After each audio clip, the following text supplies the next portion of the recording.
Hello everyone. Welcome to the X Health channel. Today we're going to talk about how to grow really thick hair. Do you know one girl who is 100% happy with her hair? We don't. Some have too dry, some have too greasy, some have banal straight, and some have unbearably curly. But more often than not, people complain that they don't have enough hair and wonder how to make their hair thicker. Increasing the amount of hair on your head is not an easy task. After all, it is possible to add hair follicles only as a result of hair transplantation. But it is quite realistic to strengthen their health, improving the blood supply and nutrition of the scalp. As a result, hair loss and hair breakage will decrease, and hair will become more lush, voluminous, and beautiful. Where to start? With the main thing, your own health. Experts say that hair can lose volume for a variety of reasons, such as poor or unbalanced diet. Hair is damaged when your diet lacks fatty acids, fresh fruits and vegetables, vegetable oils and vitamin sources. The lack of moisture also has a profound effect. Many of us drink very little, not coffee and carbonated drinks, but plain water. The next reason could be a lack of protection. Chlorinated water in the pool, thermal curlers and curlers, the lack of a hat in cold winter and hot summer, all this spoils the hair. Another important factor is improper care. This is one of the most common causes of poor hair appearance. Girls often use cosmetics inappropriately, for example, poorly washed off shampoo and conditioner, abuse with indelible care, or simply use products that are not suitable for their hair type. Now let's talk more about everything and you'll know exactly what you need to do to keep your hair beautiful and healthy. So watch the video to the end and be sure to like it. First of all, let's talk about iron.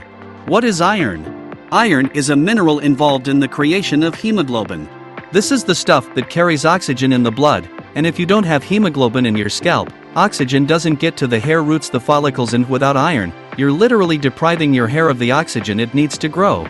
But iron is very easy to get, especially if you're not a vegan. A bite of red meat a few times a week and you'll get plenty of iron. Iron is also in eggs, cheese, and many other things. Next, zinc. If you're zinc deficient, as many people are nowadays, you'll have a hard time growing thick hair. They will be very thin and sparse. Zinc makes up hundreds of enzymes, especially those that help make proteins, and hair is protein. So without zinc, your hair will not grow well or be as thick as you would like it to be.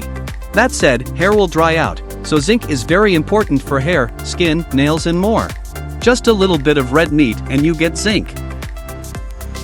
There is a condition called telogen alopecia. What is this? It's a condition in which, because of shock or stress, the hair falls out and becomes very, very thin, brittle. And the cause of this, all the same stress. So if you're pregnant, for example, and you don't know why your hair is getting thin, then that's the reason. And if you're emotionally stressed, or you've lost a loved one, or you've had an operation, or an accident, or you've overtrained, all these things can increase cortisol, and because of cortisol, the need for zinc increases. And if you're already low on zinc, you're going to have a hair problem. And telogen alopecia is basically temporary hair loss due to stress. If you drink a lot of alcohol, or consume a lot of sugar, or get a lot of copper for some reason, all of these things will lead to zinc deficiency. Just know that zinc deficiency creates a lot of hair problems. Shellfish, such as oysters, are the most rich in zinc, but zinc is also found in red meat. Next up, omega-3 fatty acids. If you don't like fish, you may be deficient in omega-3 fatty acids. If you eat the way most Americans do, you have a lot of omega-6 fatty acids. And that can cause an omega-3 fatty acid deficiency. And that's a possible cause of a lot of thinning hair. Eat enough salmon or cod liver to get omega-3 fatty acids. Also, omega-3 fatty acids are good at reducing inflammation, so if you have baldness, that means you have too much inflammation. The next factor that is very important for thick hair is vitamin D. Vitamin D is just extremely important for hair growth.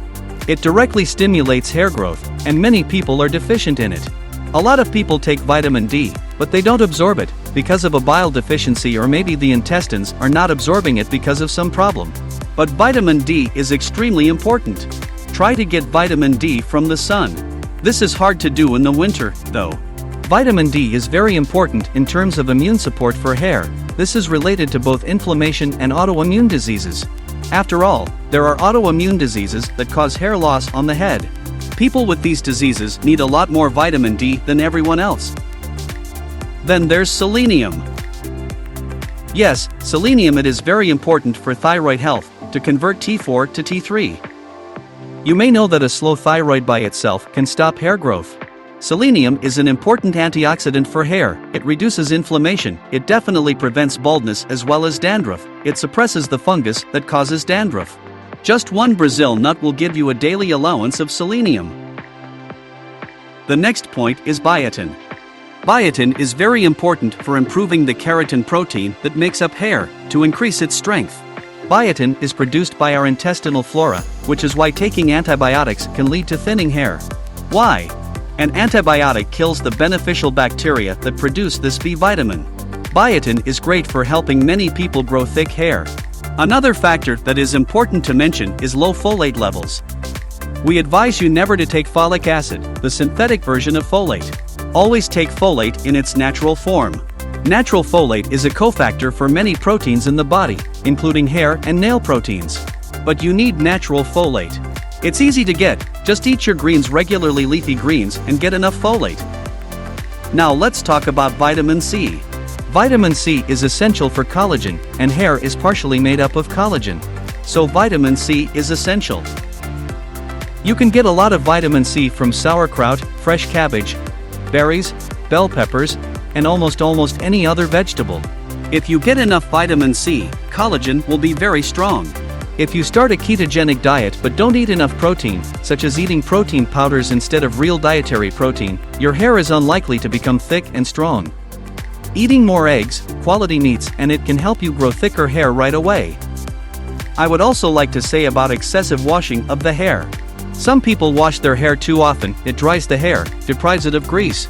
Some people use shampoo with sulfates, which dissolves protein in the hair, deprives it of grease, and that is very damaging to the hair. So don't wash your hair too often. You don't have to wash your hair every day. And you will see that your hair will be much better, healthier. The shampoo you use makes a huge difference. Use a sulfate-free shampoo that has a lot of clean ingredients with no side effects. Use the shampoo correctly. It should first be lather up in your hands and only then apply it to the scalp and hair roots. Then lightly massage the scalp with your fingertips, without skipping the ear area, or temporal and occipital areas, and finally rinse with water. Pouring shampoo on your head is definitely not a good idea. There is no need to shampoo your hair along its entire length, because the lather that is coming out of your head will be enough.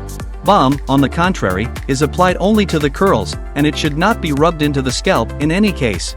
The balm needs to be applied on the hair exactly as long as it is written on the package, no more, no less. The water used for showering. If it is tap water, which has fluoride and chlorine, it is bad. Just put in a filter. There are shower heads with a built-in filter. Just remove those elements from the water and your hair will shine. Now let's talk about stress. People who go through a lot of emotional turmoil and literally lose their hair completely. Stress can have a huge impact on the quality of the protein produced on the scalp. Caused by excess cortisol, it destroys proteins. So do what you can to reduce your stress levels. The last point I would like to mention is smoking. Smoking not only depletes nutrients, it dries the hair very badly. It causes oxidation of the hair because of smoking. A lot of chemicals get into the hair. Smokers have completely dry hair as well as skin and look old. So, if you smoke, do everything you can to quit. Now you have some good information on how to get thicker hair. Thanks for watching this video to the end. We hope it was helpful to you. Be sure to post in the comments how you take care of your hair. See you in the next video.